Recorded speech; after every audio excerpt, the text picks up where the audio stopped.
Well, it was budget day here at Queen's Park, and pretty much a budget like no other. Richard Southern joins me now. And Richard, I have not seen you in person in 8 months. We saw each other this morning, and it's like, wow. I know. If I could give you a hug, I would. But this was such an unusual budget because normally we're in lockup and you have hundreds of journalists in a very large room and we're stuck in there reading the budget all day long until we come out at 4 o'clock. But we were stuck in our fourth floor offices up there alone with the doors closed most of the day, poring over the documents. And one thing that you pointed out very quickly early on is this government loves its vices.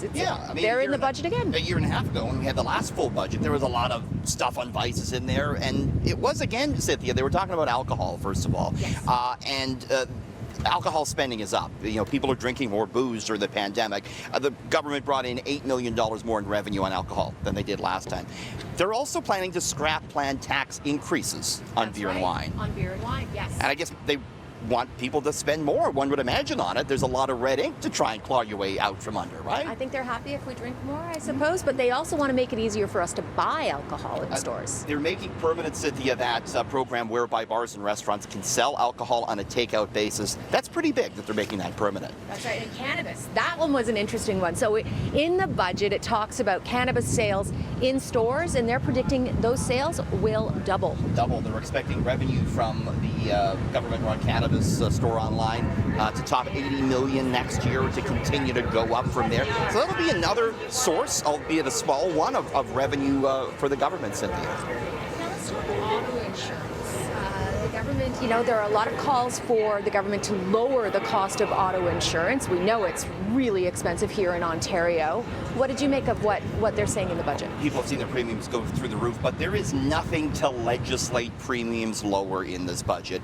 There was a measure whereby the government, Cynthia, is going to allow credit bureaus to credit unions, rather, to sell auto insurance.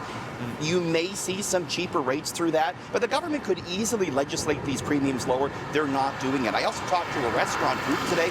They're very upset that premiums for restaurants, which have gone through the roof, are not being lowered in this budget. There was no mention of that, Cynthia. Right. Now, restaurants, it's permanent that restaurants will be able to sell alcohol with takeout. Yes. Let's talk about staycations. This is an interesting one that's brand new.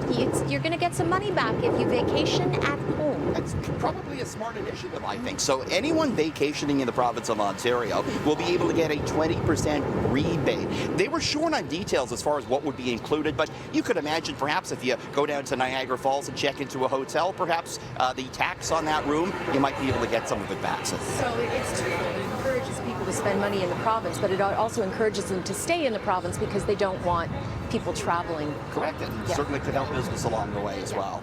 All right, well, very interesting. Lots of mixed reaction to it. OSSTF is saying that it's not spending enough. The Mental Health Association, ditto. Canadian Taxpayer Association, though, one of the representatives was just here saying they're spending too much. So I'm describing it as a budget that's spending, sort of keeping, health, education, moderate or no increases, and it's not breaking the bank at the same time as it's trying to navigate the pandemic. It's not, but for all the money being spent, there's not a whole lot more on healthcare during the pandemic. The opposition really taking issue with that today. All right, Richard, good to talk to you. Good to see you again, Cynthia. I know. I hope to see you, before 8 months are up again. All right. Thanks, Richard.